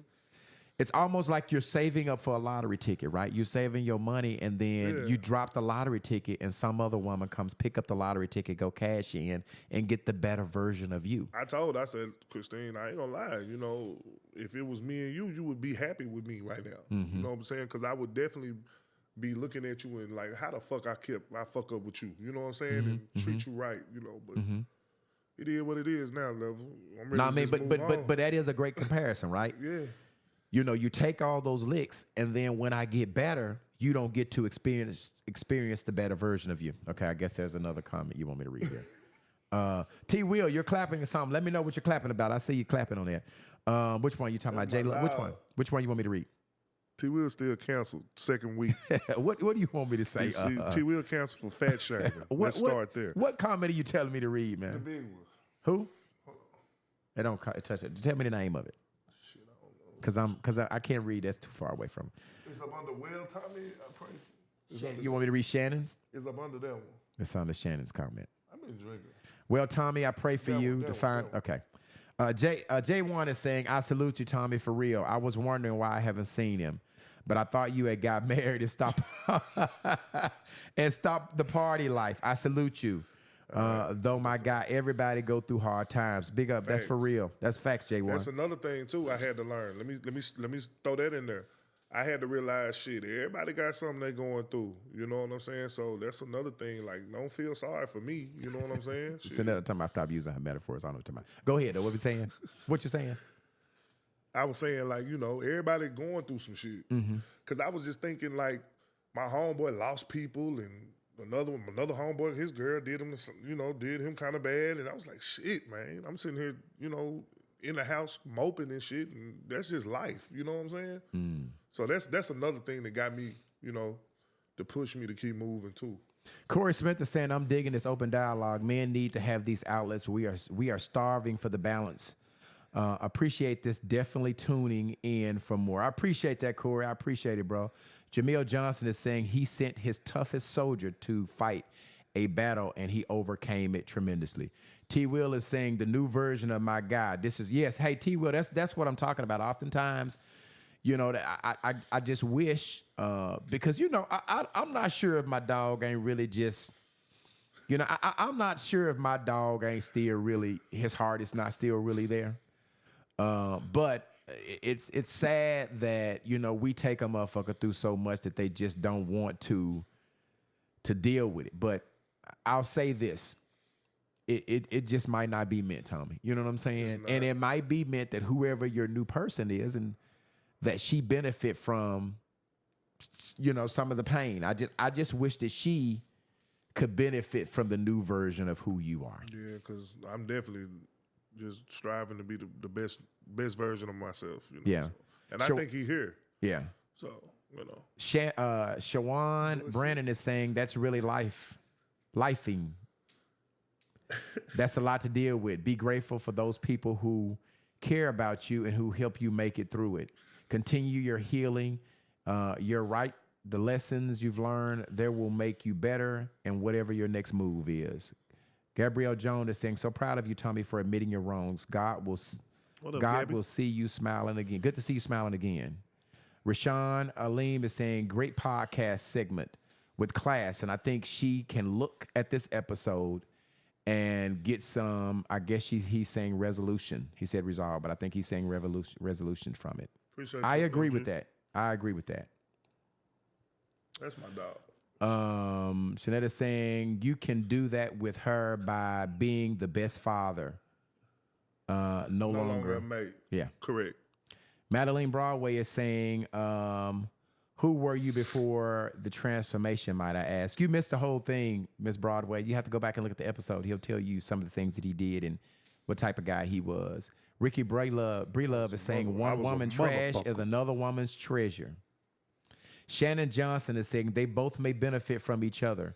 You don't know your path that God has for you, Tommy. My auntie said something too. Where's your aunt, Yvette? Yeah.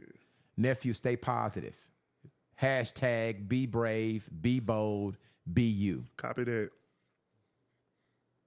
Man, I think when you told me this, man, and I really knew that this was going to be a dope episode because, as I said, women struggle with it all the time. Right. But it's very few and far that we come out and we tell our story and we come out to the world to be able to say that we were vulnerable and that we were miserable, and that we were depressed. Yeah. And so hats off to you again. I pray for the ex. I'm praying for you.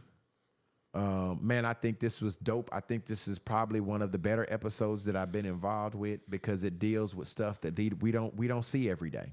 Correct. We don't see this. I see Phaedra said something. Let me see if I can go back and see Phaedra comment.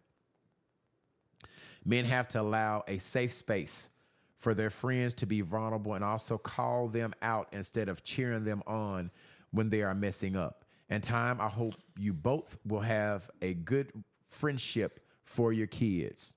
That's facts. Go ahead. My We got goddamn cousin. Shannon. Yeah. What is Shannon saying? All type of shit. Okay, My bad. Let me go That's back. the one that's been. They talking. both may benefit. Is that what you're talking about? Yeah.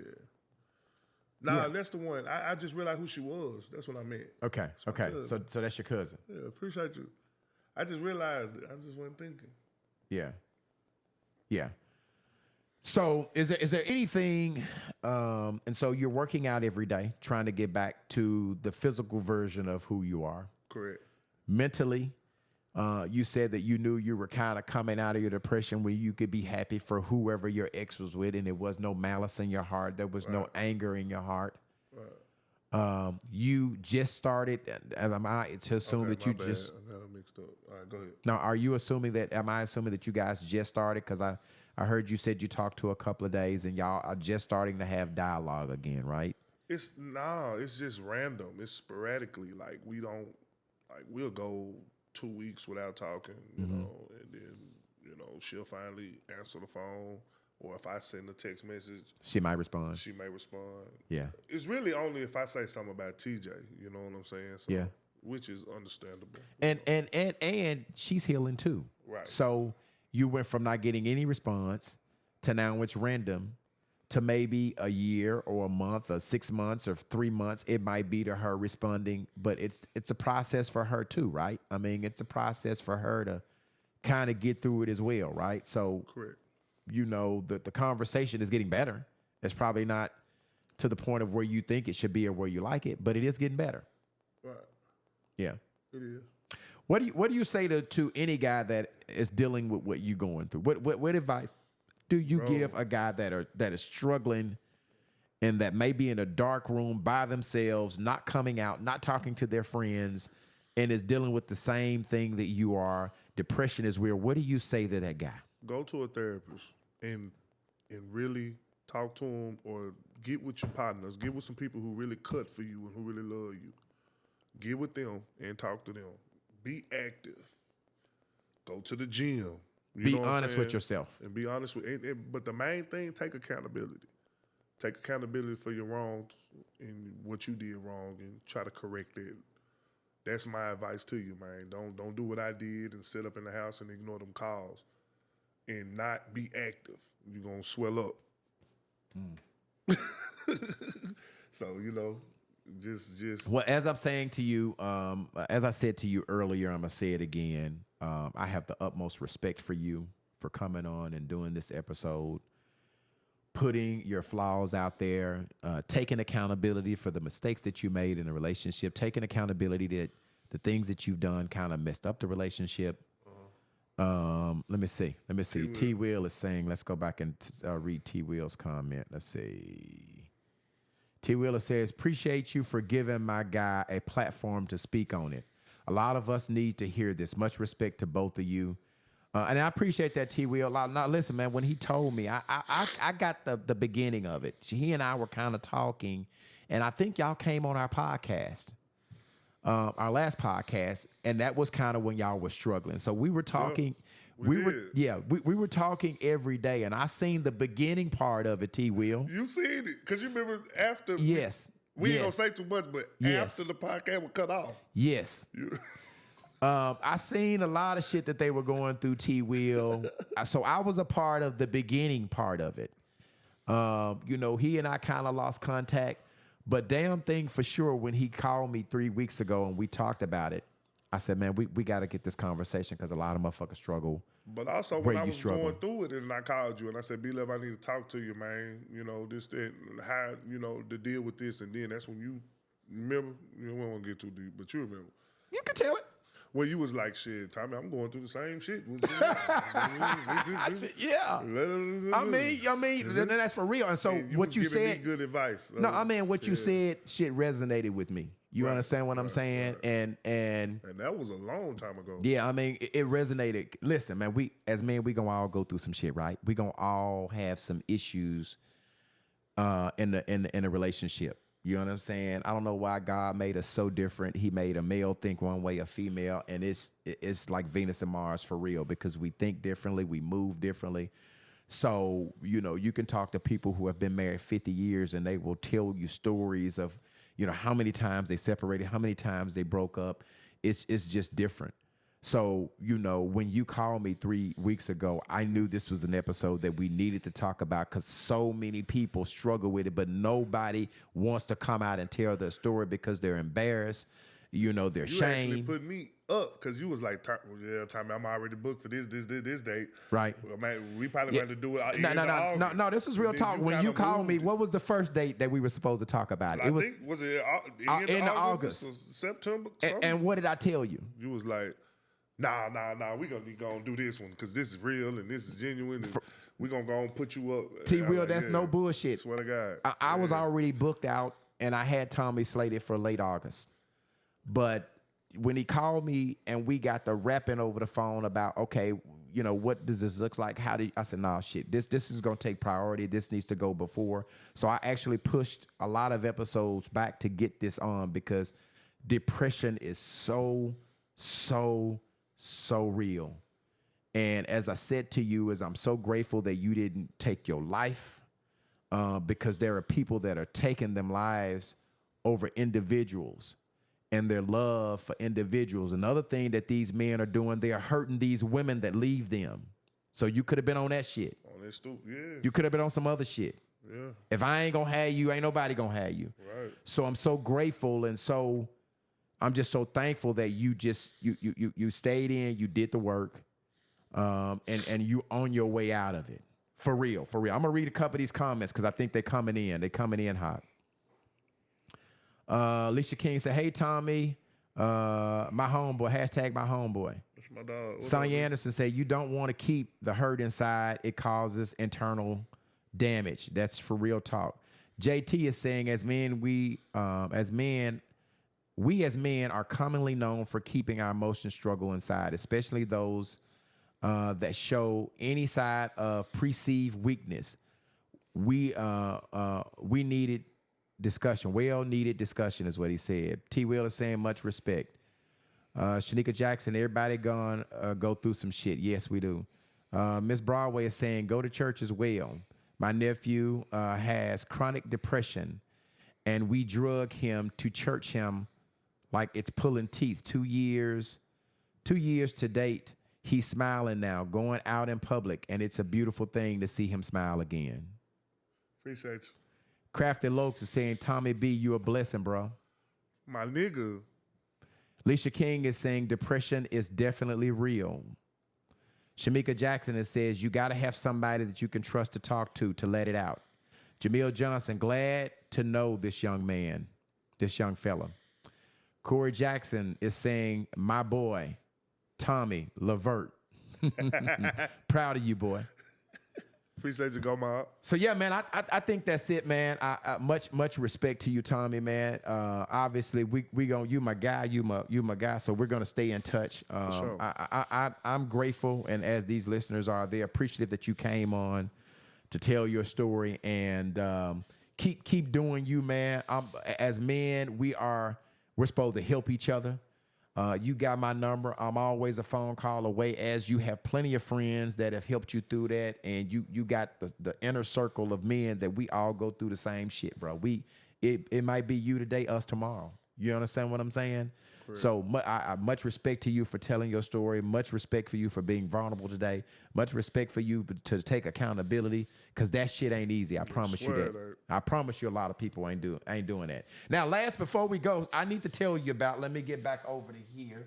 Let me tell you about this cigar fest that we're having. All right, Arkansas Cigar Festival 2024 is happening September the 1st from 5 o'clock to 9 o'clock. All right, now they're going to provide dinner, an open bar, and live music. Okay, I said an open bar, which means you can drink as much as you want.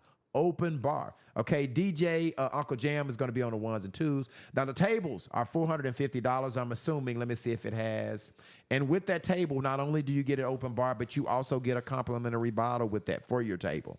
All right, if you don't have a lot of people going and you just want a regular tickets, the tickets are $65. That also include dinner, open bar, and live music. And if you are a vendor and you want to sell some product at the Arkansas Cigar Festival, it's only $100, okay? Now, it's going to happen at the Sherwood Woody Forest. All right. The address is 1111 Maryland Avenue in Sherwood, Arkansas. Okay. Now, if you want to get involved, let me tell you how let me tell you who you need to call. Call Scully, all right? Contact Scully at 501-545-9417. 501-545-9417. For the whole month of August, it's only $50 an episode. We're doing this the whole month of August. If you have a business, if you have a product, if you're having a party, if you have an event, it's $50 on this podcast. You'll get a read at the beginning, at the end. We're only doing this for the month of August. I think we have 4 more episodes that we're doing it. It's $50 a holler. Call me at 501-650-9726, which is the same number as our information line, 501-650-9726. Or you can inbox Brian Stewart on Facebook, or you can inbox the UTB podcast Facebook page, okay? Now, I'm still looking for a co-host. If you want to be it, send the reason why we should choose you to that same inbox, all right? So that same address, or you can send an email to unpackingthebaggagePodcastLR@gmail.com. Hey, man. Hey, appreciate you, bro. Much love. For sure. Let me get my camera. Much love. And y'all keep Tommy in your prayer. Y'all also keep his ex in the prayer, because, you know, you came on and told your story, but we know that she's also going through it as well. Facts. So keep her in your prayer. Keep those babies in your prayer. And I'll just tell you, next week we're talking to Tristan. Tristan will be back. Tristan Hobb is going to talk about how he came out. All right, Tristan Hobb, you all know he's told you that he's an open gay man. He's going to talk about next week how he came out, what he did, to let everybody know what happened. He's going to tell his story next Sunday at 7 p.m. I am committed to telling the stories on this podcast that are worthy of being told. So if you want to be a guest, inboxes as well. If you have a story that you want to talk about, you know, inbox me. All right. Chris Webb, baby was sick, so we was not able to talk to her tonight. I seen a lot of bullshit going on in the comments, and I had to block that person, because we gonna protect the people that I roll with. We ain't gonna do that. So we'll hear Chris Webb. We'll hear from her next week on next Sunday as well. Okay. All right. So you got anything you want to say before we go, Tommy? Ricky B. Love, you was ignorant. Hey, man, shout out to all my friends and all the genuine people. Shout out to all the old niggas too, man. We old. Is Bree Love saying some shit? Yeah, he ignorant. He said, show all a lot of the fine ladies in the chat. He ignorant. Ricky ignorant, man. Listen, man, next Sunday at 7 p.m., make sure you tell a friend about this podcast. The Unpacking the Baggage podcast, the best podcast this side of Mississippi. That's a fact. We will see you next Sunday, same bet time, same bet channel. Good night. I'm taking shots too. I done drunk all B-level shit. He offering it. I'm drinking it all. We'll holler. Bye.